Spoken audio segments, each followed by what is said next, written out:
Look, when your government was I'm just trying to get a sense from, because you're close to the Iranian regime, I want to get a sense of whether... What does that mean exactly? I'm close to the Iranian regime. Is that how you introduce academics from your own country? No. In the way that I know... This interview may be a couple of months old, but the issues being discussed are still unfolding today, which makes this conversation just as relevant now as when it first aired. What you're about to watch is a heated exchange between Iranian academic Mohammad Marandi and a Western journalist. What starts as a routine interview quickly turns into a sharp clash over Iran, Western foreign policy, media narratives, and who gets to define the truth. Before we dive into the full story, comment where you're watching from. And don't forget to like and subscribe so you don't miss the next one. Let's get into it. The latest round of protests, they seem to be pretty intense and pretty persistent, up to and including this latest tweet or post from the US president. What do you say is going on there? What do you say those protests are about? Well, there are two issues here. One is that because of the US sanctions and European sanctions, basically because of Iran's policy against Israel, What is Iran's policy against Israel? Yes, because what is it? The whole sanction, Iran's position against Israel, yeah. Yeah, Iran says that Israel is an apartheid state. It is not morally legitimate, and the Palestinians have the right to return, just like apartheid South Africa. That it shouldn't exist. And back then, that it shouldn't exist. It's not. Is that no, what you mean? as an apartheid entity, no. Apartheid should not exist anyway. When your government was I'm just trying to get a sense from, because you're close to the Iranian regime, I want to get a sense of whether... What does that mean exactly? I'm close to the Iranian regime. Is that how you introduce academics from your own country? No. In the way that I know that I'm close in terms of having easy access to and contact with and conversations with members of the cabinet. That's all I meant. I didn't mean... Would you call them the regime? Well, would you say it like the... Do you want to go into that? Yeah, sure. Well, what's the question? Well, have there been regular democratic elections that... No, you were talking about Israel. Oh, okay, we'll go back Iran's to that. position on Israel... Yeah, I'm just trying to get a sense of whether Iran's position on Israel is identical to its position on apartheid South Africa. When your government was supporting the supremacist regime in South Africa, the Iranians were supporting the ANC and Nelson Mandela. Yeah. The same logic applies to Palestine. Right. So it's not the existence of Israel, it's the nature of this Israeli state. Is that what you're saying? Yes, exactly. Iran's supposed to. The state could be called Palestine, it could be called Israel, it could be called Walt Disney, but as an apartheid state for Iran, this is not acceptable. And isn't Iran something of an apartheid state, particularly if you're a woman? Have you ever been to Iran? No, but there's lots of countries I haven't been to that I know about, hear about, read about, speak to. It's not an apartheid state. No, it's not an apartheid state. Women are dragged off the street for not wearing the veil? No, that's not true at all. It is true. Well, you can say it's true, but that doesn't make it a fact. I think most people listening know that it is true. I live in Iran. Many journalists come to Iran.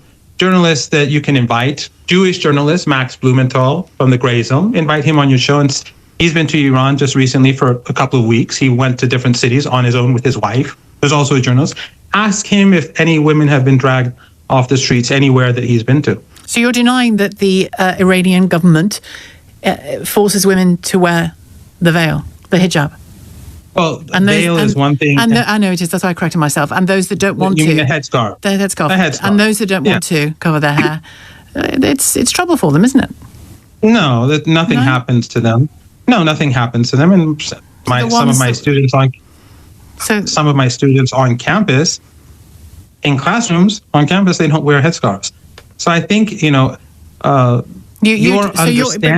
your I'm just trying to get a sense, is your assertion that in Iran in the last decade and even more recently than that, not a single woman, particularly a protesting young woman, has been detained and in one case died in custody with wounds from beating because she had her hair short? You don't believe that happened?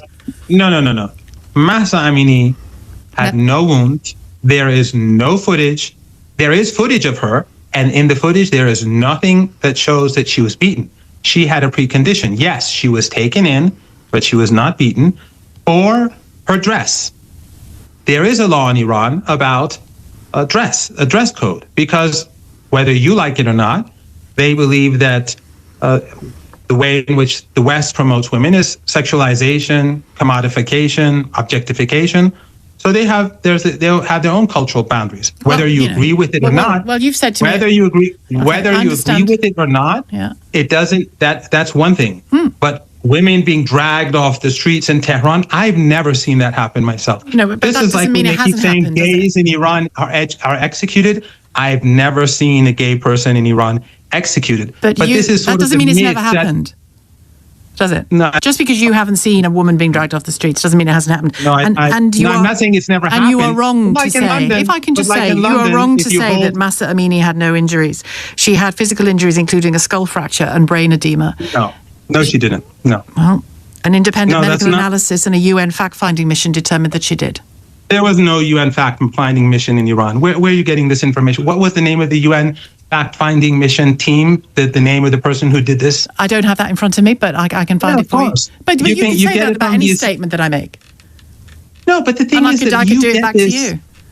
No, because you can't. Because the point is that you have to give me names. If I say in the UK, people are being arrested for saying no to genocide, for having a billboard in their hands, no to genocide, they're being arrested for that.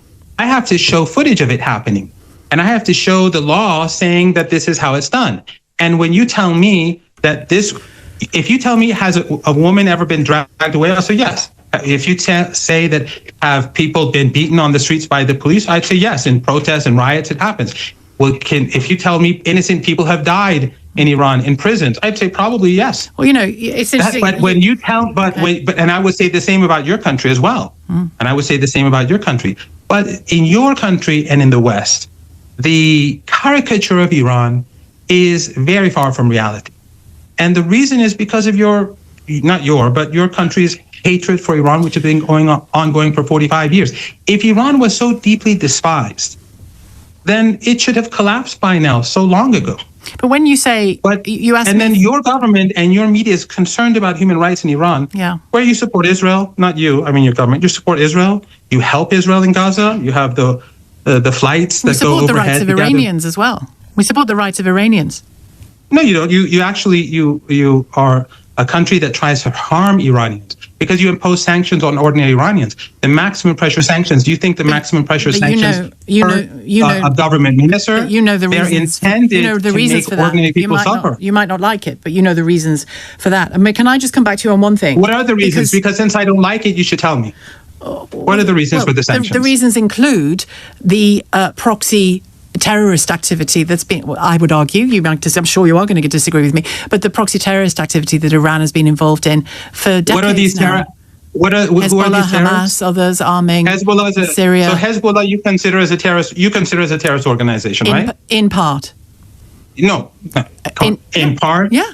What does that mean? Is it a terrorist organization? Yeah. In part, is it a terrorist in the same way that the Republican movement in Northern Ireland was in part terroristic, in the same way that your government is a political. terrorist organization in part.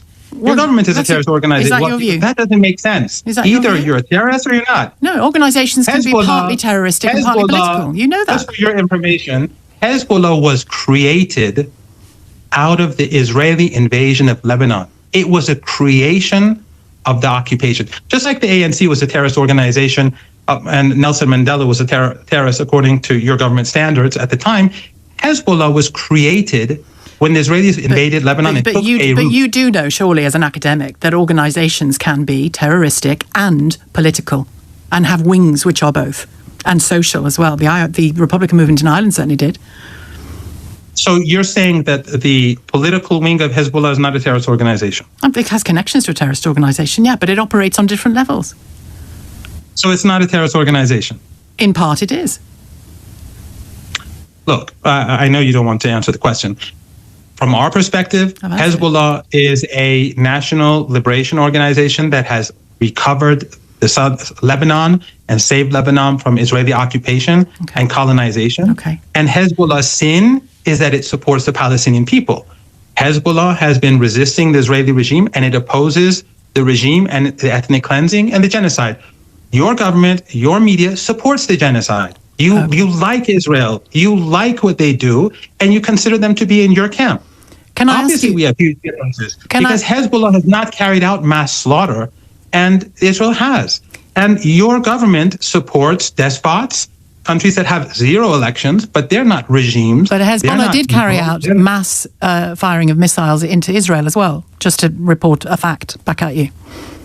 Israel invaded Lebanon multiple times. It took Beirut, and Israel bombs intentionally apartment blocks in Lebanon. Just today, it destroyed houses in southern Lebanon. Almost every day, it carries out assassinations. I'm just making the point that the fire isn't just in one direction. You're proving a point. You're proving a point that the Israeli regime, which carries out murder and slaughter, is normal, and it is not a terrorist organization. But Hezbollah, when it responds with far less fire capability and without killing all these civilians as the Israelis do, they are the terrorists. Okay. Or partially terrorists. And that standard of yours, and it's not just you, it's your country, it's your government, it's the entire Western political establishment, is the problem. Well, it is the problem in our region. And a problem because you are choosing despots and you are choosing regimes that carry out ethnic cleansing as your allies because they serve your interests. If I can speak, you say that is the problem. Iran has agency. It's making some of its own choices. Some of its people are currently protesting very vocally about the conditions they find themselves in, which I know some of which is related to sanctions. The women 2 years ago, many women were protesting about the conditions they find themselves in. However you characterize it, I will characterize it differently if I may, and I will equally characterize it. I didn't characterize it. I didn't say anything. You asked me a specific question about an individual. Did women protest 4 years ago or 3.5 years ago? They did. Yes, many did. Yeah. Did students protest? Yes, many did. Did people protest 3-4 days ago on the street in Tehran? Yes, people did. But the rioters, they're a different group of people. What should the Iranian government's response to, or what will, in your view, the Iranian government's response to the protests and what they're calling for and complaining about, what will it be? What's it likely to be in your view? Roxana, on the first day of protests, they were peaceful. Was anyone arrested? Did the police attack anyone on day one? That's when the protests were bigger, actually, in Tehran, right? Now we have small riots here and there where they attack the police, they shoot at the police, they throw Molotov cocktails, and so the police responds. But on day one, there was no violence. So for your... And the government, because the government recognized their protests as legitimate. So for you, the Donald Trump the question for me is the question for me is that in your country, if there are protests in Iran, you don't see this as a normal process in civil society. You see it as the regime, as you like to call it. Protest the regime on the verge. Protest is normal. I haven't said it's abnormal at all. But in your country, if there are protests and we see police officers we question all the time. We question all the time. And they hammer, but that's a part of the process. But here in Iran, it's hang on, I'm going to insist. All right, now that we've watched the full exchange, let's talk about what really happened here. What stood out most wasn't just the disagreement between the two sides. It was the completely different worlds they seemed to be describing.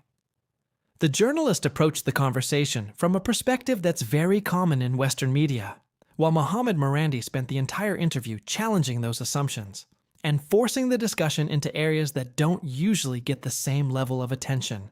Whether you agree with Marandi or not, one thing is hard to ignore. He refused to accept the framing of the questions.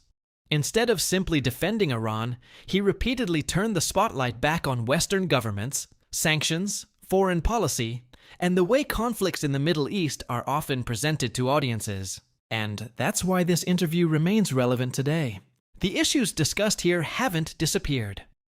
The debates surrounding Iran, sanctions, regional conflicts, and media coverage are still unfolding in real time. If anything, the stakes have only become higher since this interview first aired. The bigger takeaway is that complex international issues rarely fit into simple good versus bad narratives. Every side has arguments to answer for. Every government faces criticism, and every media system has its own biases and blind spots. That's why conversations like this matter.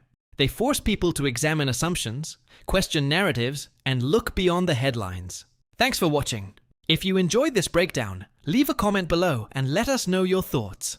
Don't forget to like, subscribe, and turn on notifications so you don't miss future videos. And as always, thanks for watching, And I'll see you in the next one.